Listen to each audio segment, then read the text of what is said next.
Hello everyone, this is PM Chellapandi here. First of all, I would like to welcome you to a today's session. In this session, we are going to solve another problem in the same concept, right? So, what is the concept? It is formation of PDE by eliminating arbitrary constant. So here we are given with another problem with the same task. Okay, the task is we need to form PDE for this given equation. Okay, so before we dive into solving this problem, let me have a quick review about why we need to study PDE and what do you mean by PDE. So first, let me know what do you mean by PDE. PDE is nothing but it is a partial derivative which gives us to find the rate of change if more than two variable is involved in that particular event, right? So rate of change means what? What do you mean by more than two variable? Let me explain this concept through an example. Imagine you are traveling by a car from Coimbatore to Ooty, right? So here I have a question. So how much time did you take to reach the destination from Coimbatore to Ooty? So this is the question. So to answer this question, first what are the things that we should know? Come on, tell me. First, we should know the distance from Coimbatore to Ooty. Okay. Then we should know the health conditions of the driver, because if the health condition is good of the driver, then he could have he could have driven the car even more fast, right? So weather conditions is also important, okay, because if weather is bad, then the driver will face a lot of obstacle to drive the car. Understand that? So there are so many other factors also which is involved to this question. So to answer this question, we need to know all these factors. Now look at the factors. How many factors we have? We have more than three, right? So this is exactly what we have to understand here. So if your question is involved in more than two or more than three factors, then you have to use partial fraction method, which helps you to find the rate of change, okay, if it is involved in more than two factors, right? Okay, now you understand what do you mean by PDE and why we use PDE, right? Okay, now let us come to this problem. So here we are given with a task. The task is we need to form PDE for the given for this given equation. So to solve this problem, first we require the two important notation. Okay, so here in this problem we are going to use these two notation. So which means why we are using these two notation? Because wherever we have this derivative, it can be written by the name of p in order to save our time. Okay, in order to avoid to write this large expression, this big size expression in multiple times, you can use this simple notation. Okay. Okay. Now after recalling this, let us come to the problem. We will solve the problem step by step to understand clearly. Okay. I am sure this problem will help you to understand this concept clearly. First, your first task is you need to write what is the given equation. Okay, the given equation is what here? Given equation is z is equal to ax plus by plus ab.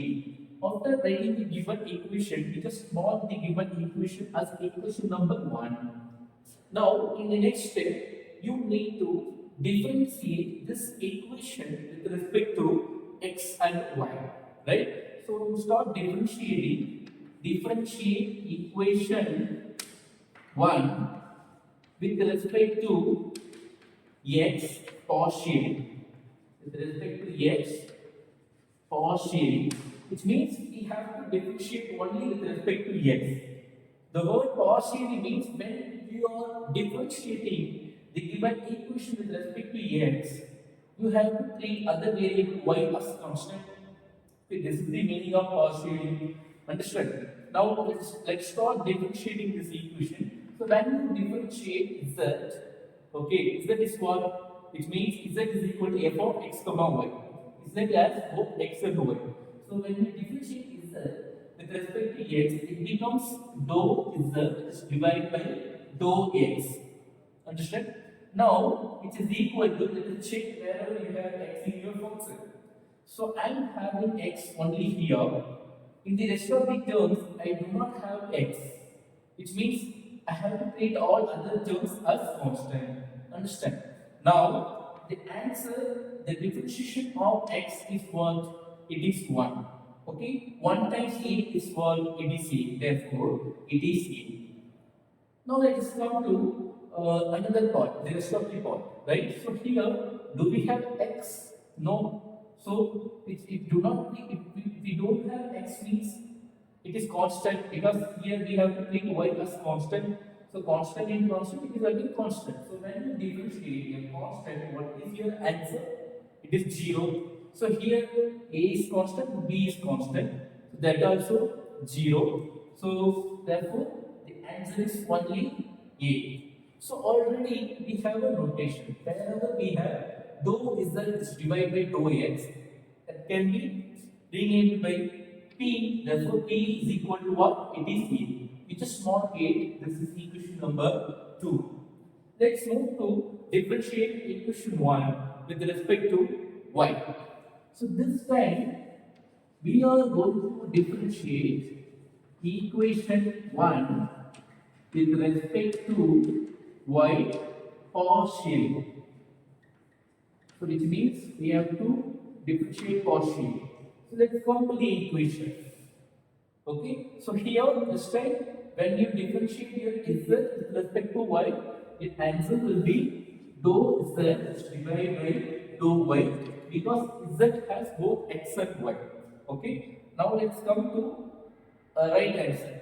So let us check whether we are having y in all the terms or not. We are having y only in second term.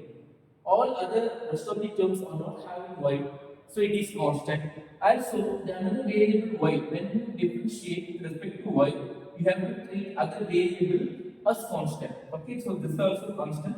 So constant into constant, what? It is constant, right? So the answer definition of constant is what? 0. Let's come to B. So here the differentiation of y is what? It is 1. Understand? So 1 into b is what? It is b. So here we have both terms are constant. So the definition of constant is 0. Therefore, the answer is only b. So now let us apply the notation of dou z is divided by dou y is equal to q. Then we will be getting it is b. You just mark it. This is the equation number 3. This is the equation number 2. Already we have marked as equation number 2. So in the next step, we need to substitute the result of equation 2 and 3 in equation 1. Right? So let us see what is the answer will be after substituting the results. So substitute equation 2 and 3 in equation 1. Now, what is the equation 1? This is our equation 1.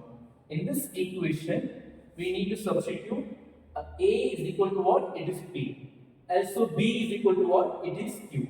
So wherever we have A can be replaced by P. Similarly, wherever we have B can be replaced by Q. Okay. After substituting the results, it becomes Z is equal to Px plus Qy plus PQ. This is the required PDE. Understand? So, by looking at this result, you must understand one more thing. That is, so what we have done here, we have eliminated the constant. Okay? Look at the question. In question we have constant A, B, A, B. All these letters are constant. So we have to observe one more thing. So when we eliminate our constant, we can obtain our partial differential equation, that is PDE, right? So why we are eliminating our constant? Because this equation can give multiple number of surfaces, right? So to identify all those surfaces, we need to find out the general form of this equation, right? So constant will give only one solution, but if you find the general form, that when you differentiate your general form, you will get any number of surfaces to the given equation. For this purpose, we are eliminating the constants, right? So now look at this equation. It has derivation and variable, derivation. Okay. So when you differentiate with respect to x and y, you will be getting the exact, the total number of surfaces of the given equation. So, dear students, I hope you all have understood about what do you mean by PDE and how to form PDE by eliminating the arbitrary constant method. So, thank you so much for watching this video. So, I will meet you with different problem in the next video. Thank you.